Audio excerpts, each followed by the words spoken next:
que es diferente cuando estoy parado.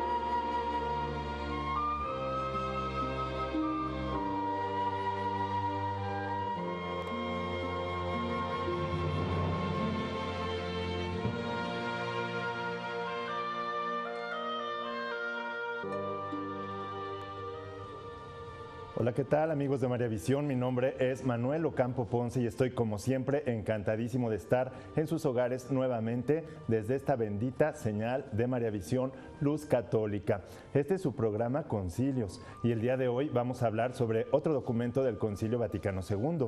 un documento por demás importante que es el decreto sobre el ministerio y vida de los presbíteros, pero el día de hoy nos vamos a enfocar en lo que se refiere a la distribución de los presbíteros y a las vocaciones sacerdotales, un tema muy interesante para el día de hoy, así es que bueno, pues quédese con nosotros, bienvenidos. Les vamos a dar nuestras vías de comunicación. Nuestras vías de comunicación son el correo de concilios@mariavision.com. Por esa vía nos podemos comunicar pues durante la semana. Si usted tiene alguna pregunta que yo tenga que desarrollar, pueden ustedes hacerlas al correo de concilios@mariavision.com. Pero si usted quiere comunicarse con nosotros rapidísimamente, tenemos la cuenta de Twitter que es @filos, PHYLOS 1403, y también tenemos el Facebook manuel.ocampo.ponce. En esta cuenta de Facebook, pues yo recibo las solicitudes de amistad que llegan durante el programa y ustedes me pueden mandar ya sea un mensaje privado o en donde tengo anunciado el programa Concilios. Pueden también ustedes hacer comentarios, preguntas para exponer sus dudas y todo lo que ustedes quieran participar. Recuerden que el programa pues lo hacemos entre ustedes y nosotros y así se hace muchísimo más interesante. Bueno, pues el tema, ya entrando un poquito, el Concilio Vaticano II fue el último concilio ecuménico, que es decir, de toda la Iglesia Católica y que se celebró en los años 60 del siglo pasado. Para los que inician a ver este programa, bueno, pues salieron muchísimos documentos oficiales de la Iglesia que los católicos debemos conocer. Uno de los documentos es este decreto, porque hay constituciones, hay declaraciones y hay decretos. Y este decreto es Presbyterorum Ordinis sobre el ministerio y vida de los presbíteros. Bueno, son documentos muy amplios que tienen mucho contenido y entonces por eso nosotros lo vamos separando, ¿verdad?, en diferentes programas, y el día de hoy nos vamos a enfocar, como lo acababa de decir, a el tema de la distribución de los presbíteros y también a las vocaciones sacerdotales. Bueno, pues es muy importante que ustedes sepan que los sacerdotes se ordenan dentro de una diócesis. Acuérdense que la Iglesia tiene iglesias particulares, que son las diócesis, que son demarcaciones territoriales o territorios que están bajo la autoridad de un obispo. Estos territorios tienen también seminarios. En los seminarios se forman los sacerdotes o los candidatos al sacerdocio para ser después ordenados. La formación es muy larga. Todo esto es en la Iglesia Latina. No hay que olvidar que también tenemos las iglesias orientales católicos, en donde no hay no hay diócesis, sino más bien son patriarcados y tienen un patriarca. Pero hablando de la Iglesia Latina, de las iglesias occidentales, como las que tenemos en toda América Latina, en Europa, en Estados Unidos, Canadá y otros países también, bueno, pues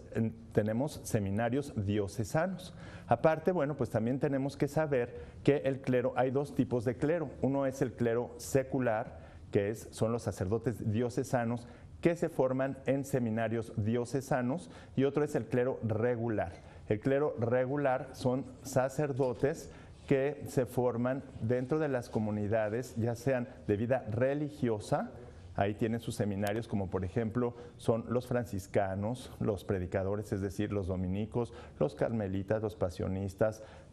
los josefinos, hay muchas órdenes religiosas y otros son de vida monástica, como por ejemplo pues tenemos los benedictinos y tenemos también algunos otros hasta incluso de vida puramente contemplativa, como los cistercienses o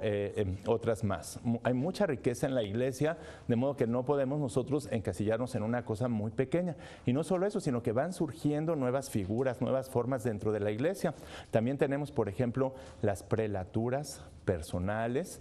como por ejemplo la prelatura del Opus Dei. Tenemos también institutos de vida consagrada, institutos seculares, en donde también laicos y sacerdotes, bueno, pues se asocian de alguna manera, o asociaciones también de vida consagrada, o asociaciones de laicos o de laicos y religiosos, algunas son de derecho pontificio, hay diferentes formas. ¿Y todo esto para qué es? Bueno, todo esto es porque obviamente lo más importante es el bien común de la iglesia. Y por eso cuando un presbítero es ordenado, pues debe saber que debe estar dispuesto a trabajar en su diócesis, pero que su ministerio no se limita exclusivamente a la diócesis, sino que al recibir la ordenación sacerdotal, el ministerio es para el beneficio de toda la iglesia.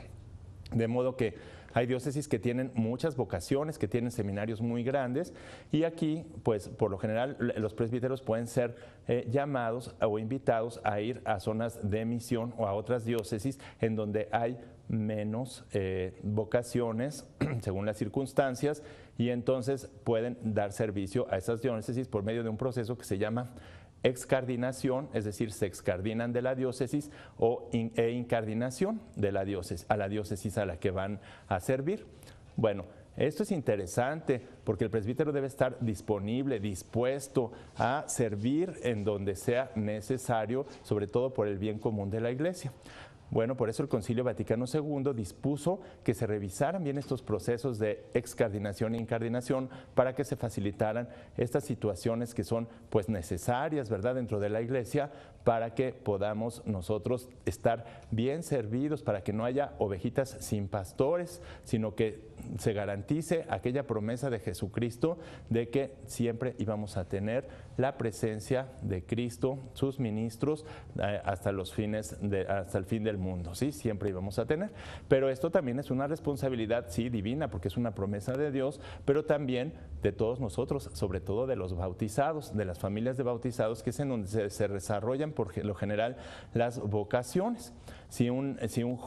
niño o un joven no se le inculca ni tiene nada que ver absolutamente con la vida sacerdotal, sobre lo que es, sobre la riqueza, la excelencia de la vida sacerdotal, pues difícilmente, ¿verdad?, se va a dar cuenta, aun por más que Dios lo quiera llamar, puesto que nosotros también somos colaboradores con Dios en todo el proceso de la evangelización. Entonces, bueno, pues aquí entra pues varios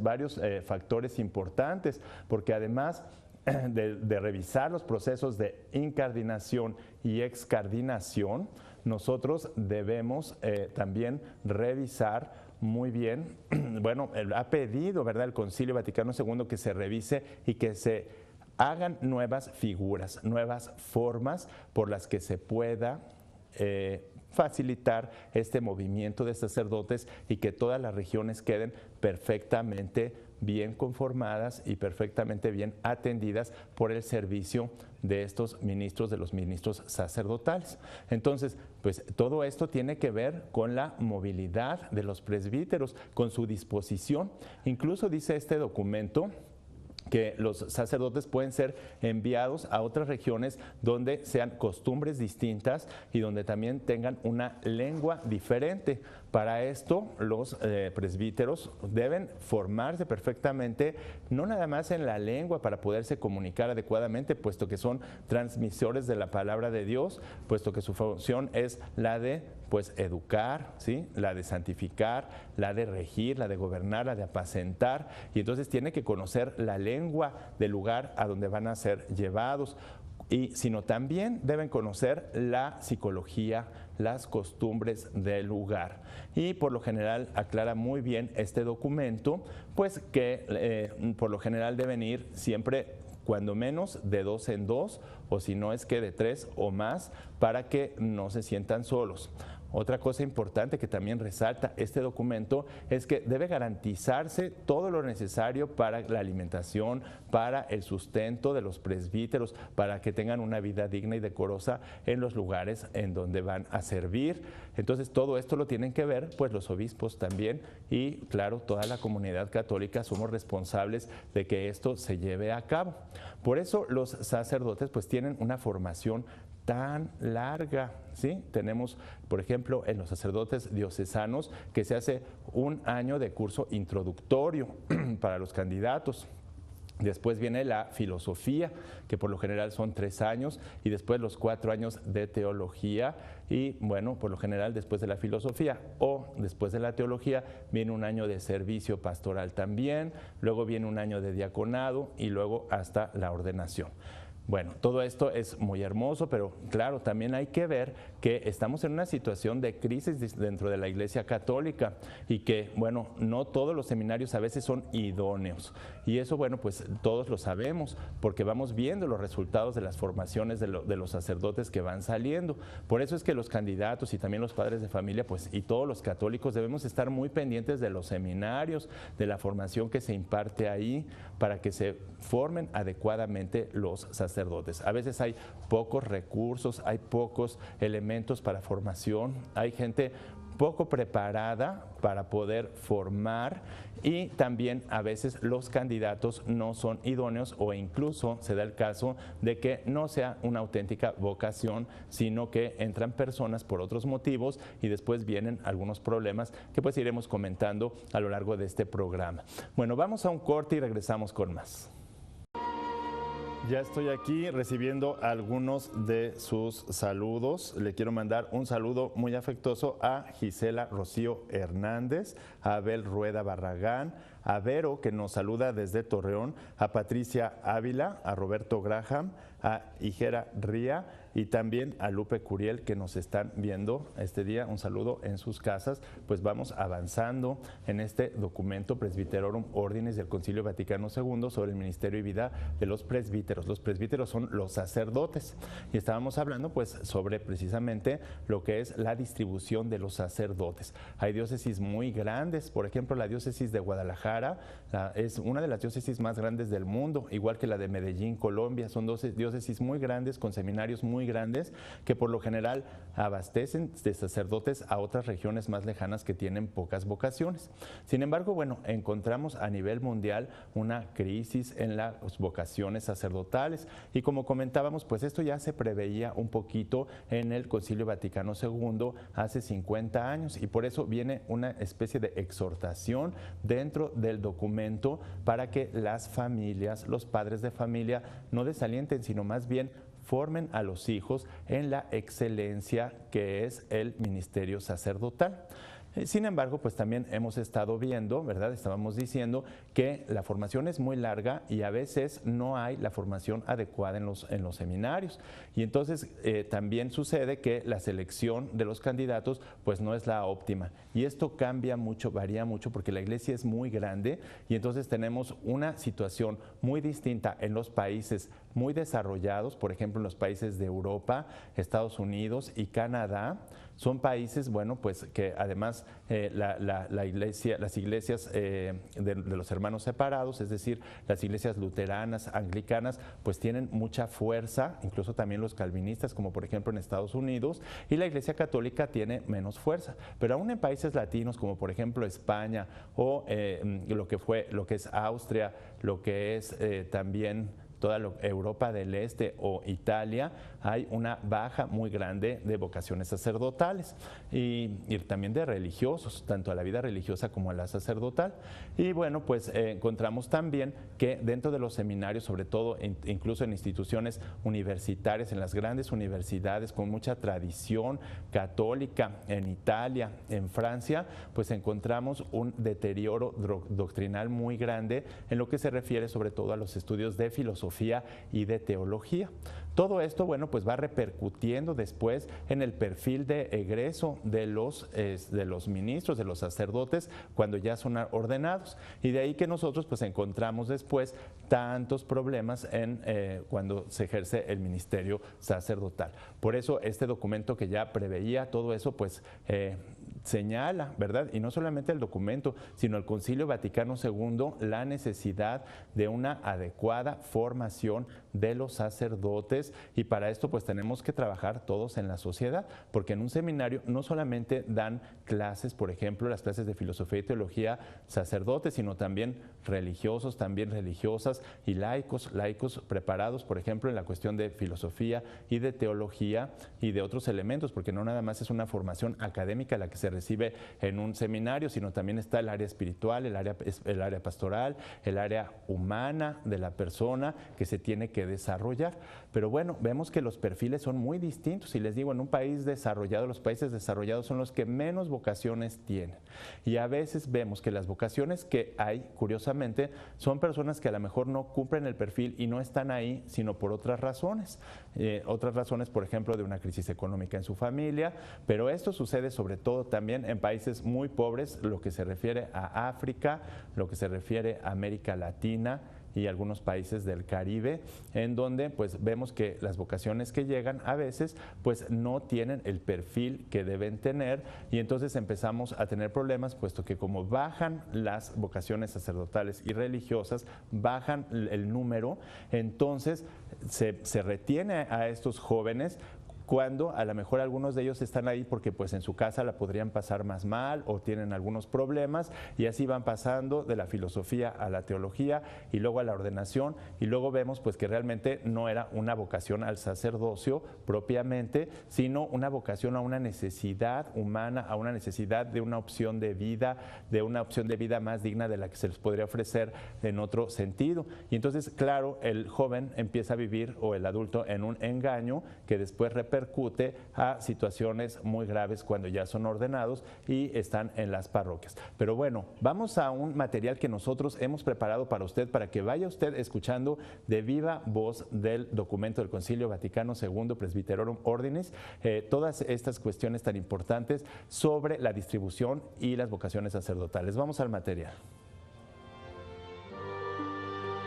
3 del capítulo 2 del decreto sobre el ministerio y vida de los presbíteros, Presbyterorum Ordinis, del Concilio Vaticano II, está dedicado a la distribución de los presbíteros y las vocaciones sacerdotales, y en el número 10 afirma textualmente que el don espiritual que los presbíteros recibieron en la ordenación no los prepara a una misión limitada y restringida, sino a la amplísima y universal misión de salud hasta lo último de la tierra, pues cualquier ministerio sacerdotal participa de la misma amplitud universal de la misión confiada por Cristo a los apóstoles.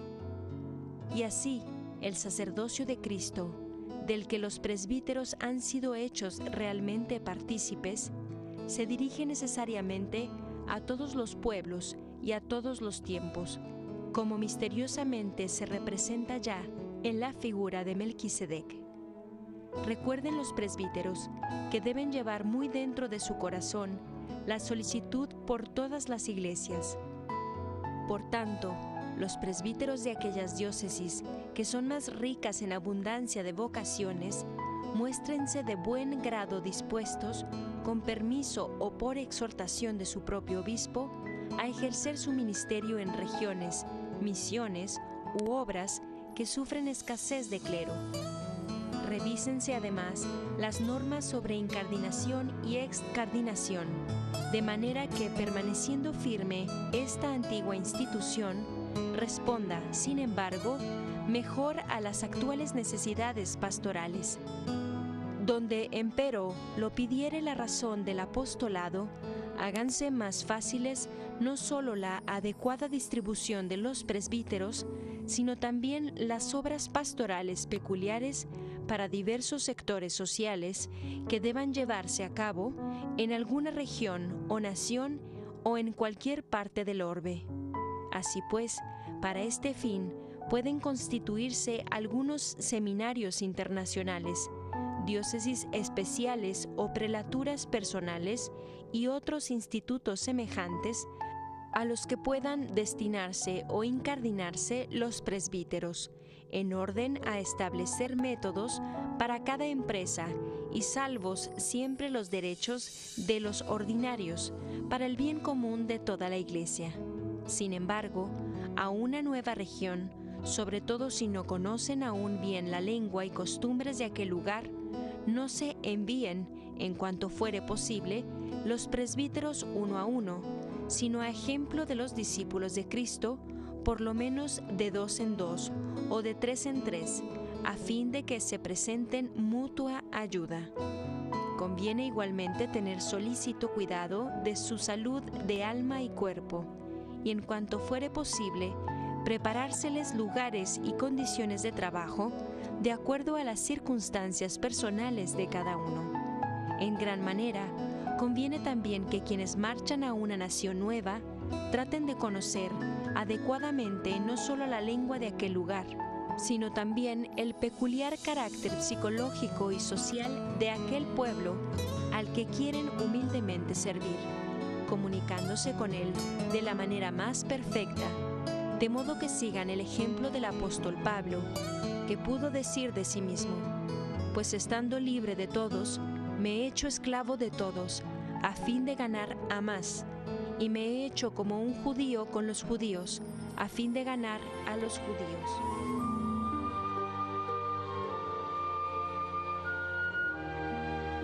Aquí tenemos ya a Teresa, María Teresa Cervantes, un saludo muy afectuoso, a Martín José Álvarez y también a Fernando Tor, que nos dice, bueno, que la educación filosófica en países como México y también en otros países de América Latina e incluso ya en Europa también es muy pobre, y esto, bueno, pues hace que también la gente vaya con un perfil muy bajo al seminario en cuestión de filosofía, ya no se diga de teología, que prácticamente está fuera de los sistemas educativos de las diferentes naciones, y esto, bueno, pues también dificulta que exista una verdadera vocación. Y cuando llegan a veces los candidatos a las escuelas, yo he estado pues dando clases a varios seminaristas en muchos seminarios y por lo general no les gusta la filosofía, y claro, la filosofía pues es fundamental para entender la teología, porque la teología es revelación más filosofía. Entonces, si usted tiene si un seminarista o una persona que quiere ser teólogo tiene una deficiente filosofía, pues va a tener una pésima teología después. Y esto es lo que va sucediendo porque, por ejemplo, la teología dogmática, la antropología teológica, la teología moral, los sacramentos, incluso también, todos llevan una base filosófica muy fuerte. Y entonces, ¿por qué no les gusta a los seminaristas muchas veces la filosofía? Pues ya entrando en los seminarios y viendo y dándoles los cursos, pues a veces no se está enseñando una filosofía realista, es decir, un sistema de filosofía basado en la realidad, sino se enseñan ideologías que no es lo mismo que la filosofía, porque las ideologías son ideas, formas de pensar, o historia de la filosofía o historia del pensamiento, en donde se les van dando las ideas de los idealistas, de los racionalistas, de los empiristas, pero sin una base sólida, sin una columna vertebral de filosofía realista. Y entonces, claro, ven puro relativismo los seminaristas y así no les puede gustar. Y además, en lugar de formarse, se deforman, porque es como meterles un panal de avispas en la cabeza y después cuando pasan a la teología, pues vienen problemas muy graves. Pero bueno, vamos a un corte y regresamos en un momento. Estamos aquí de regreso y bueno, pues recibiendo sus comentarios. Tengo el comentario de Gisela Rocío Hernández Stephanie. Dice, bueno, que es importante la formación en la familia para apoyar a los hijos cuando son llamados a la vocación religiosa, pues supongo que también a la sacerdotal, y qué importante es también si se recibe una formación de excelencia en el seminario, porque esto puede ayudar muchísimo. Y es justo de lo que estamos platicando, ¿verdad? De esta crisis que hay a veces en los seminarios, pero es una crisis que es mundial y que es en todo lo que es el pensamiento. Ya el Concilio Vaticano II, que se dio en un contexto de crisis del pensamiento, porque es en la crisis del pensamiento y de las costumbres, sobre todo en lo que se refiere a lo que es la doctrina y las costumbres morales, cuando se desarrollan estos grandes concilios, pues para hacer frente a las situaciones que hay. Y ya había pues en todas las universidades, tanto las que no son católicas como las que son católicas, una infiltración muy grande de ideologías. Pensemos simplemente en el marxismo, pensemos en el liberalismo, en el racionalismo. Hay personas que a lo mejor dicen, ¿qué será eso?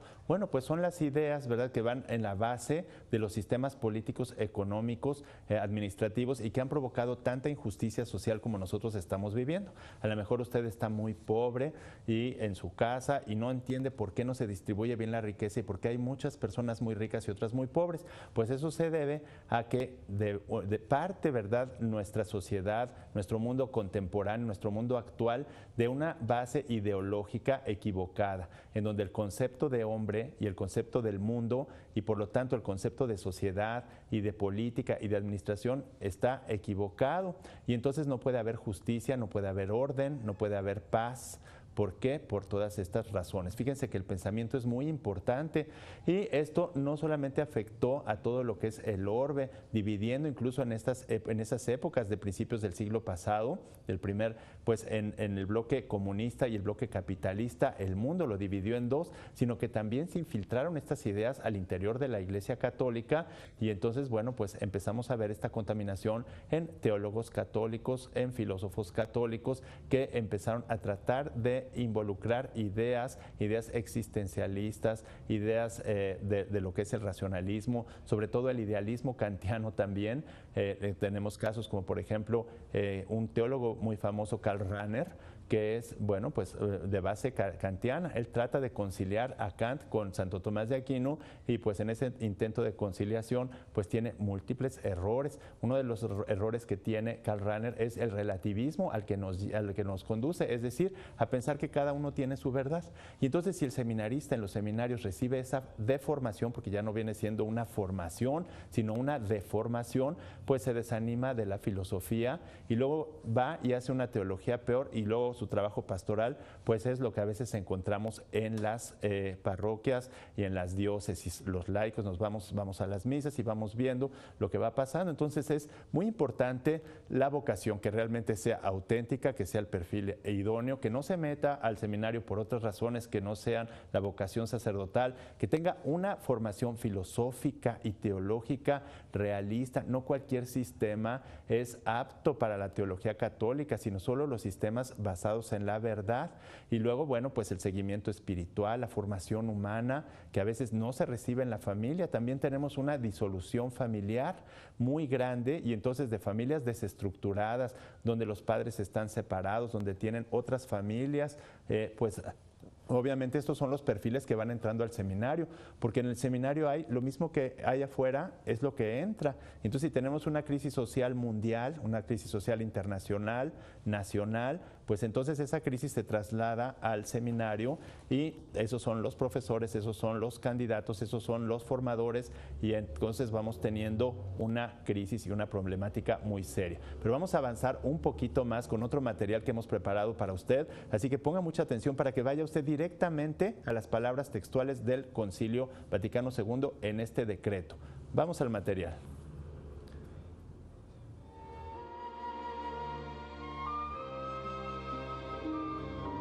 Continuando con el análisis del apartado tercero del capítulo segundo del decreto sobre el ministerio y vida de los presbíteros, Presbyterorum Ordinis del Concilio Vaticano II, que se refiere a la distribución de los presbíteros y las vocaciones sacerdotales, en su número 11 afirma textualmente que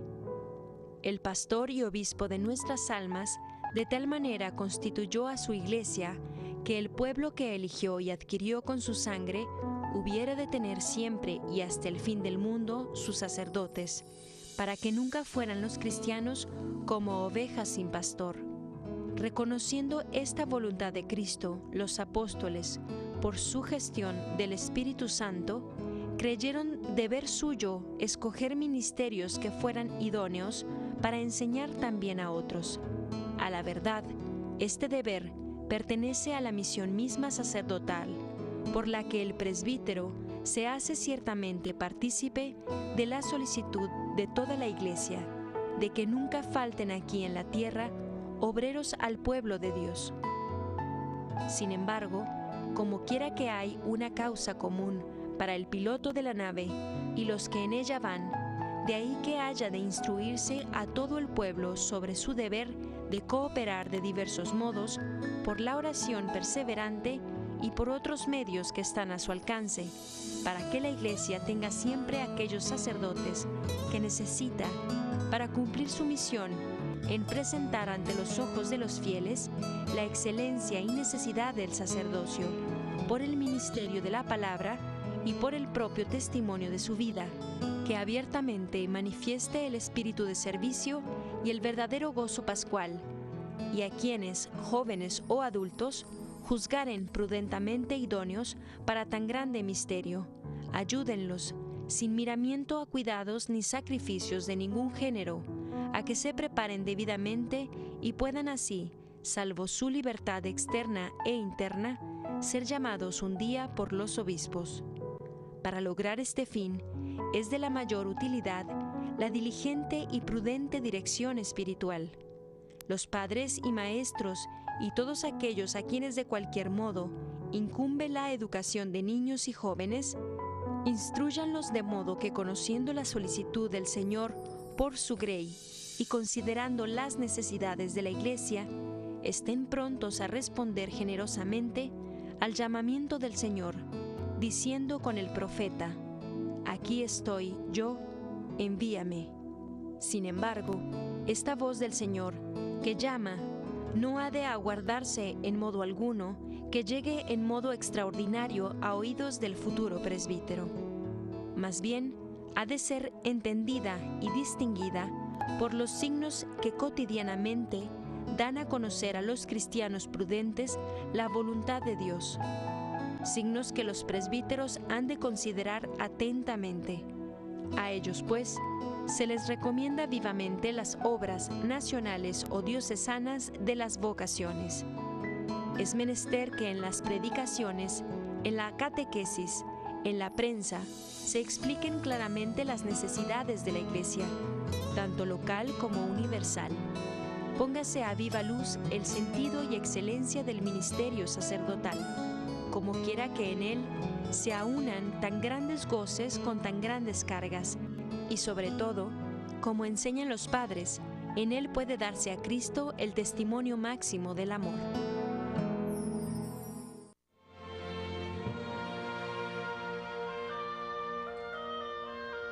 Estoy aquí recibiendo sus saludos, sus mensajes. Quiero mandarles un saludo muy afectuoso también al padre Eliseo de Gea Gil, que nos ven en España a pesar de los cambios de horario. Nos ve su comunidad de la Divina Misericordia. También a pues, los padres que se encuentran en Colombia. También tenemos algunos padres en Colombia, en Guatemala, que nos están viendo, sacerdotes, también algunos laicos, y bueno, de toda América. También al padre Ender Artigas, que es formador en el Seminario Diocesano del Sagrado Corazón en Trujillo, en Venezuela. Es importante este programa, lo van a ver muchos seminaristas y también formadores de los seminarios, tanto laicos como sacerdotes, los obispos también, y pues que pongamos todos, ¿verdad?, los laicos y también los ministros, pues especial atención en cuidar esta formación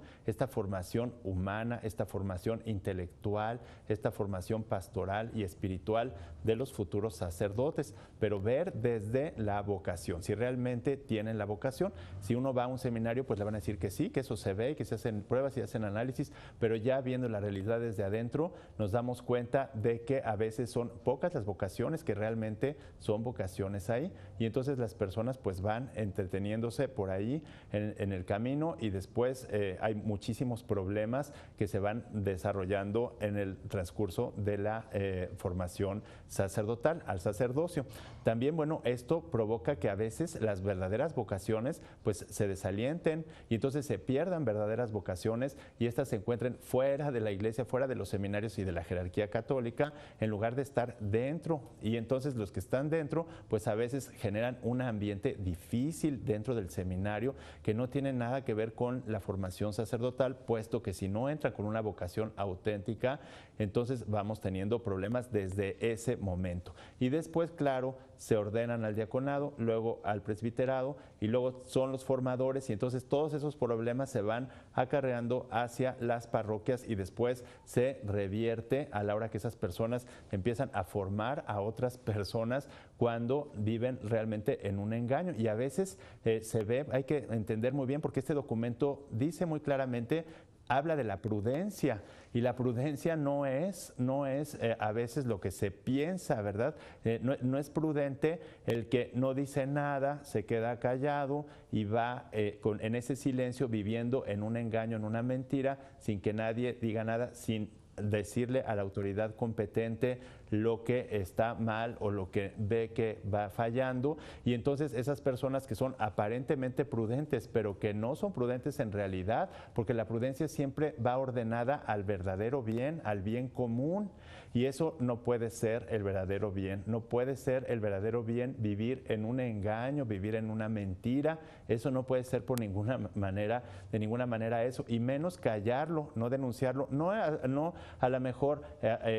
correr la voz por todos los alumnos, pero sí a la autoridad competente que tiene que saber en estos casos cuál es la situación que hay. Bueno, pues esto después sucede que estas personas llegan al sacerdocio y luego hasta ser obispos, y entonces vamos teniendo o líderes muy importantes en comunidades religiosas y dentro de la iglesia. Bueno, aunque claro, todo este misterio de iniquidad que nosotros vemos es porque estamos en la iglesia peregrinante, hay que recordar, y de todas maneras el Espíritu va actuando y la verdad está siempre garantizada, y también, bueno, los sacramentos también están garantizados, aún en estos casos de estos ministros y de esta situación, que no es la primera vez que se presenta en la iglesia, sino que la iglesia ha ido pasando desde el principio por muchas crisis y por muchos problemas, y también, bueno, pues sabemos que el mal y la libertad humana juega un papel muy importante en todo esto. Por eso también nosotros no debemos pensar que es como una cosa de magia, ¿verdad? Ay, Dios es una cosa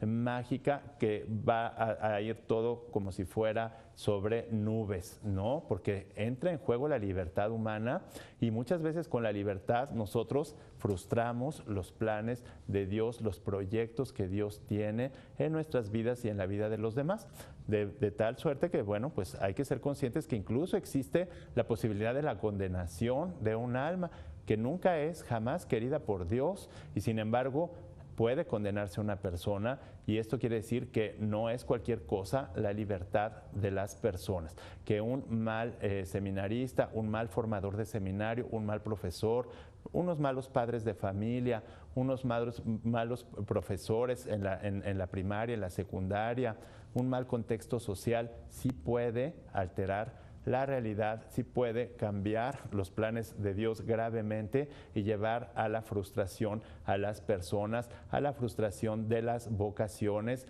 a una práctica después pastoral, una práctica ministerial muy deficiente o incluso nociva, como lo hemos visto en tantos casos durante toda la historia de la Iglesia, y bueno, más también en estos contextos que nosotros estamos viviendo ahora, tan difíciles en lo social, con tanta crisis. Recuerdo cuando el Papa Benedicto XVI iniciaba su pontificado, en aquel momento pues hablaba de las tinieblas en las que se encontraba el mundo y sobre todo del grave problema, él dijo en su primer discurso que el problema más grave que él veía en el mundo contemporáneo era el relativismo, es decir, un rechazo a la verdad, y decir que cada uno construye su verdad, que cada uno tiene su verdad, y entonces a partir de eso pues todos nos tenemos que tolerar y cada quien hace y piensa lo que quiere. Bueno, pues todo esto afecta y ha afectado también al interior de la iglesia y de los seminarios, y es algo que tenemos nosotros que cuidar.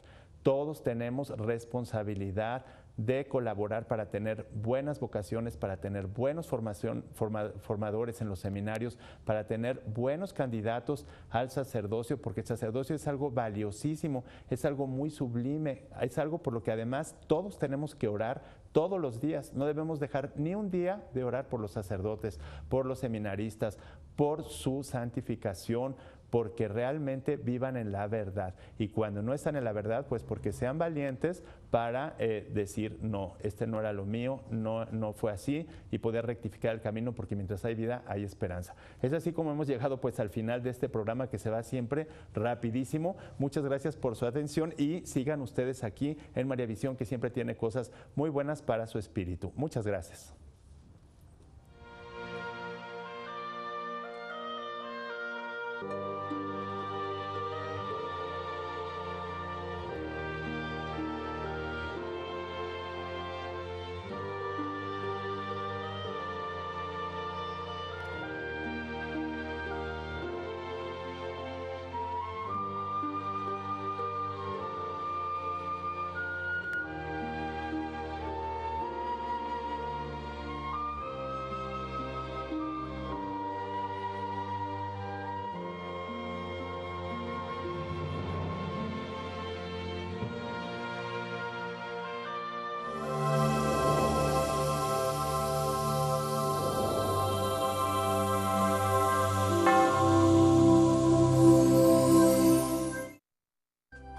Si usted desea una copia de este programa, por favor contáctenos a los siguientes teléfonos. Desde el extranjero, marque 0052 33 3770 1814 y del interior de la República Mexicana al 01900 849 3507 o escríbenos a nuestro correo electrónico tiendavirtual@mariavision.com y visita nuestra página web www.mariavision.com.